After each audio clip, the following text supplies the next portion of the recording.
মামলার ভয় দেখিয়ে মাছ ধরার ট্রলার ও ছোট জাহাজ থেকে চাঁদাবাজির গুরুতর অভিযোগ উঠেছে বরগুনার পাথরঘাটা উপজেলার চরদুয়ানি নৌ পুলিশ ফাঁড়ির সদস্যদের বিরুদ্ধে।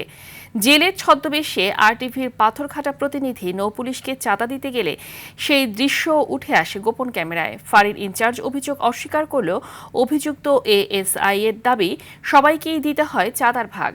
রক্ষক থেকে ভক্ষক বনে যাওয়া পুলিশ সদস্যদের বিরুদ্ধে ব্যবস্থা নেওয়ার দাবি স্থানীয়দের। বরগুনার পাথরঘাটা থেকে তাওহিদুল ইসলাম শুভর পাঠানো তথ্যচিত্রে আরও জানাচ্ছেন আব্দুল হামিদ।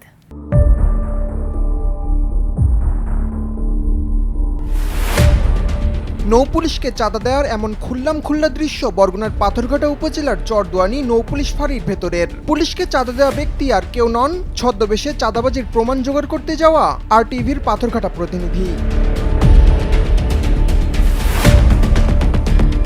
দীর্ঘদিন ধরে স্থানীয়রা অভিযোগ করে আসছিল, উপজেলার চরদুয়ানির ভারানীখাল পাড়ি দিতে গেলে নৌপুলিশ ফাঁড়ির সদস্যদের 2 থেকে 3 হাজার টাকা চাঁদা দিতে হয় তাদের। টাকা না দিলে দেখানো হয় মিথ্যা মামলার ভয়, করা হয় শারীরিক মানসিক নির্যাতন।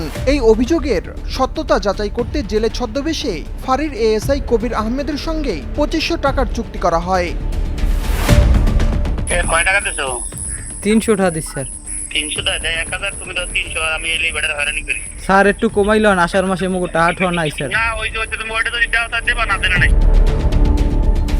চাঁদাবাজির এমন মহোৎসব চললেও এ নিয়ে কিছুই জানেন না বলে দাবি করেন ফাঁড়ির ইনচার্জ মোহাম্মদ গজগবির মিয়া। এ সময় গোপন ক্যামেরায় ধারণ করা ভিডিও দেখাতে গেলে ক্ষিপ্ত হয়ে ফোন কেড়ে প্রমাণ লোপাটের চেষ্টাও চালায় ফাঁড়ির অন্য সদস্যরা। এটা আমি তো জানি না, আমার জানা নাই। এই সংক্রান্তে আমি আপনাদের কাছেই শুনলাম, আমার কোনো স্টাফও জানে না। তবে মুঠোফোনে অভিযুক্ত এএসআই কবির দাবি করেন চাঁদার ভাগ দিতে হয় ইনচার্জ সহ সবাইকে। আমের আল্লাহর তো স্যার এইতেই হয়। একার কি এটা তো বুঝাও তো বড়, এটা কি কারো ব্যক্তিগত? ইনসিয়ার সামনে গো হে বলে টাকা খায় না, সবাই কয় খানা না খায় তুমি জানি দেখো, তুমি যদি দেওয়া হয় 1 টাকাতে বা প্রতি না দেওয়ার দরকার নেই। স্থানীয়রা বলছেন নদী ও সাগরে মাছ ধরতে যাওয়া ট্রলার এবং পণ্যবাহী ছোট জাহাজ সবাইকেই হয়রানির শিকার হতে হয়। সরাসরি এবং বিকাশের মাধ্যমে নিয়মিত মাসোয়ারা না দিলে বন্ধ করে দেওয়া হয় যাতায়াতের পথ। সম্ভবত কবির, উনি ফোন দিয়েছে, উনি আমার কাছ থেকে টাকা চাইছি, আমি দিনে, কারণ আমার ট্রলার বর্তমানে যাইবে না, চাইছি 2-3 বার ফোন দিয়েছে। পরে আবার ওই মাঝিরও হুমকি দিয়েছে, মাঝি ডাইরেক্ট কইছে আমি যাবো না, 10,000 টাকা দেওয়া লাগে, তারপরও তো চুরি করে যাওয়া লাগে। আমরা হয়তো বছরে 25-30 বার যাই, প্রতি বার যদি 1000 টাকা দেওয়া 25-30 টাকায় আমাকেও লস হয়, এতে আহামরি ব্যবসা নেই বর্তমানে। এরা সাপলাদারা ইয়ে থাকে, আমার কাছে টাকা নাই 2000 হয়েছে উঠে যাইতে হইলে, আর এগুলো পুলিশে দেয় জ্বালা, তাহলে আমরা কীভাবে চলব? তাইলে ওনারা যখন আইয়ে মাল ভরিয়ে যায় তখন ওই 1000 টাকা আমার নিয়ে যাওয়া লাগে, বাড়িও 500 টাকা রেখে যেতে পারি। নৌ পুলিশ চরদুয়ানি যে ফাঁড়ি আছে, এখান থেকে আমরা যে ট্রলার বোঝাই দিয়া পাঠাই খুলনায়। চরদুয়ানি দোকানে পাড়াইতে গেলে প্রত্যেক বোট কিস্তি তাদেরকে 1000 টাকা করে দিতে হয়। সময় টাকা পয়সা থাকে না, ধার কর্জ করে তাদেরকে টাকা দিয়ে তারপর আমাকে বোট পাস করে নেওয়া লাগে।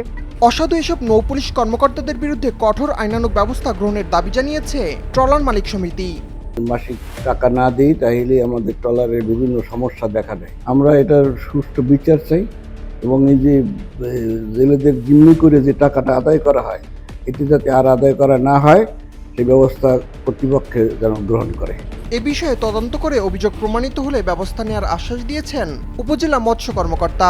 আমাদের উপজেলার যে আইন শৃঙ্খলা কমিটি আছে সেখানে বিষয়টা উত্থাপন করব, পরবর্তীতে আমরা যে প্রয়োজনীয় ব্যবস্থা গ্রহণ করা যায় কিনা, বা যদি ঘটনা সত্য হয় ঘটনা তদন্ত সাপেক্ষে অবশ্যই যে বা যারা সাথে জড়িত তাদের বিরুদ্ধে আমরা ব্যবস্থা নেওয়ার চেষ্টা করব।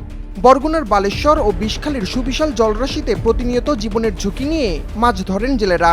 এই 2 নদীর মাঝখানের ভারানীখালেই চলে চাঁদাবাজি। অনেকেরই মহাজন আর এনজিওর চড়াসুদের ঋণের ফাঁদ থেকে বেরিয়ে সচ্ছলতার মুখ দেখা হয় না, খরচ তুলতে হিমশিম অবস্থা।